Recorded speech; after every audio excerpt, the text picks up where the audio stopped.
इदमादित्याय इदं नमः ॐ भूर्भुवस्वरग्निवायुवादित्येभ्यः स्वाहा इदमग्निवायुवादित्येभ्यः इदं नमः అంటే కింద పెట్టండి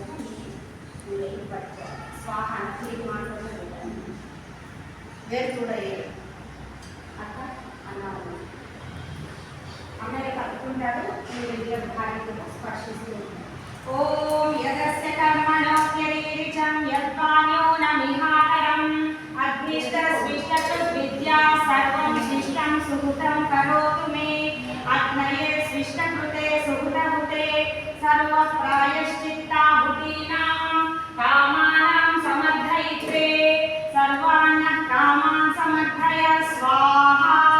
ఇదమగ్నయే స్విష్టకృతే ఇదం నమః అంటే అగ్నిహోత్రం చేసేటప్పుడు మనకు తెలిసి తెలియక ఏదైనా తప్పులు చేస్తుంటాం ఎక్కువ తప్పులు వేయడం కానీ ఏదైనా తెలియక పొరపాటు జరిగితే ప్రాయశ్చిత్తం కొలుకుంటున్నాం ఓం స్వాహా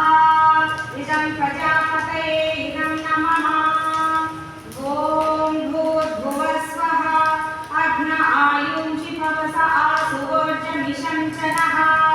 ఆరే బాధస్వదుచ్చునాం స్వాహా ఇదమగ్నయే పవమాన